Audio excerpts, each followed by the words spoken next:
Terror పుట్టిస్తోంది. AP వైపు దూసుకొస్తోంది. కాకినాడ జిల్లా ఉప్పాడ వద్ద సముద్రం అల్లకల్లోలంగా మారినటువంటి పరిస్థితి. ఓవరాల్గా అసలు తుఫాను ప్రస్తుత పరిస్థితి ఏంటి, దీనికి సంబంధించి మరింత సమాచారాన్ని అందించడానికి మా వైజాగ్ కరెస్పాండెంట్ నాయుడు కూడా సిద్ధంగా ఉన్నారు. నాయుడు, పూర్తి డీటెయిల్స్ ఏంటి, వెదర్ అప్డేట్స్ ఏంటి దీనికి సంబంధించి? అంటే ఏదైతే దీనికి సంబంధించి అవర్లీ ఒక బులెటిన్ కూడా రిలీజ్ చేస్తా ఉన్నారు కదా, సో దీనికి సంబంధించి పూర్తి డీటెయిల్స్ ఏంటి? పవన్, ఇప్పుడు ప్రస్తుతం మనం చూసుకున్నట్లయితే ఏదైతే మొంతా తీవ్ర తుఫాన్ గా మారింది. ఇప్పుడు దీని ప్రభావంతో అటు మచిలీపట్నం, కాకినాడ, అంటే కృష్ణా, వెస్ట్ గోదావరి, ఈస్ట్ గోదావరి ప్రాంతాల్లో చాలా వరకు హెవీ రైన్స్ పడుతున్నటువంటి పరిస్థితి ఉంది.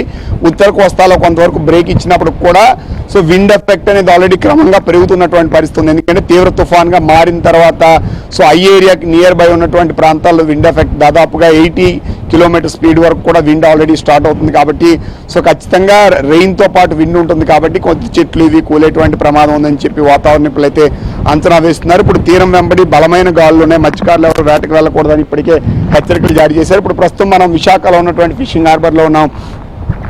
ఆల్రెడీ మత్స్యకారులంతా కూడా, ఎందుకంటే ఆంధ్రప్రదేశ్లోని అతిపెద్ద హార్బర్ ఏదైనా ఉంది అంటే జట్టి ఉందంటే అది విశాఖపట్నంలో ఉంది. ఇప్పటికే ఆల్రెడీ ఉన్నటువంటి వాళ్ళందరూ కూడా మత్స్యకారులు ఆల్రెడీ ఇక్కడికి చేరుకున్నటువంటి పరిస్థితి. ఇవన్నీ కూడా ఆల్రెడీ జట్టీలో యాంకర్ చేసి ఉంచినటువంటి పరిస్థితి.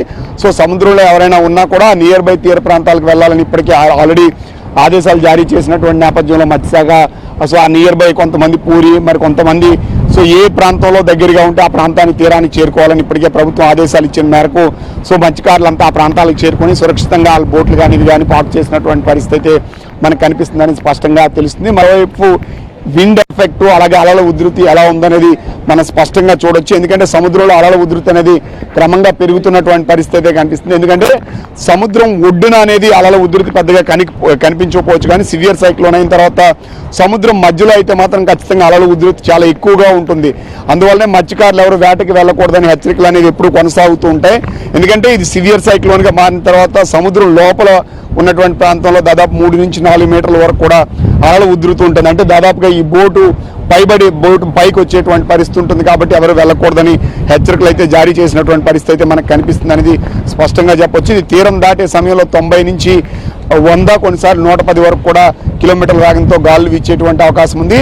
సో ఈరోజు ఆల్రెడీ సాయంత్రం తర్వాత అది సాయంత్రం లేదా రాత్రికి ఎక్కడ కాకినాడ సమీపంలోనే తీరం దాటేటువంటి అవకాశం ఉందని చెప్పి వాతావరణ నిపుణులు అయితే అంచనా వేస్తున్నారు. మరోవైపు స్టార్మ్ సర్జ్ ఖచ్చితంగా ఏంటంటే ఇక్కడ 1 మీటర్ వరకు ఆ ప్రాంతంలో కాకినాడ ప్రాంతంలో అలలు ఎగిసిపడేటువంటి, అంటే సుమారుగా ఒక 3 నుంచి 3.5 అడుగులు ఎత్తుపడతాయి. కాబట్టి ఆ ప్రాంతంలో ఉన్నటువంటి వాళ్ళందరూ అప్రమత్తంగా ఉండాలి.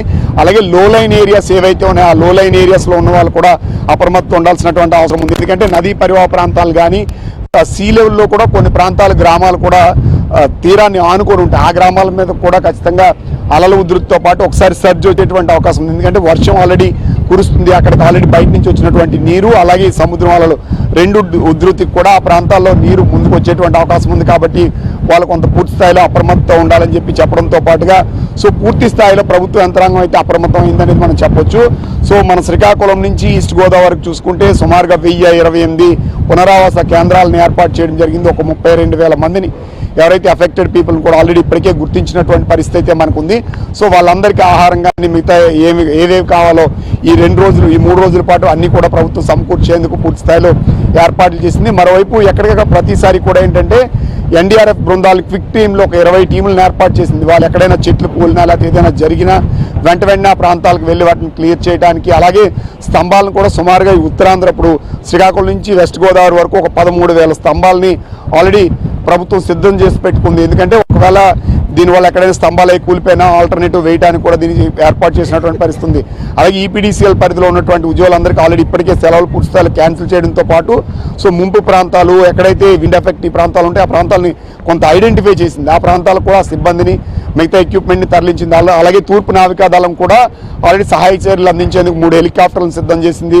సో వాళ్ళకి ఆహార పొట్లాలు మిగతా కూడా తరలించేందుకు కూడా పూర్తి స్థాయిలో సన్నద్ధంగా ఉండేందుకు కూడా తూర్పు నావికా దళం సిద్ధంగా ఉందని ప్రకటించడంతో పాటు వాటి సిద్ధం చేసి పెట్టినటువంటి పరిస్థితి అయితే ఉందనేది మనం స్పష్టంగా చెప్పొచ్చు. సో దీని ఎఫెక్ట్ ఖచ్చితంగా అంటే 120 వరకు ఉన్నప్పుడు కూడా కంటిన్యూగా 2 రోజుల నుంచి వర్షాలు కురుస్తున్నాయి. కాబట్టి ఖచ్చితంగా అక్కడ పూరీలు ఇలాంటి దెబ్బతినడానికి ఎక్కువగా, డ్యామేజ్ అవడానికి ఎక్కువగా ఆస్కారం ఉందనేది మాత్రం చెప్తున్నటువంటి పరిస్థితి అయితే మనకు కనిపిస్తుంది. ఈరోజు ఆంధ్రప్రదేశ్ అంతటా విస్తారంగా వర్షాలు కురుస్తాయి. Thank you Naidu, thanks for the updates.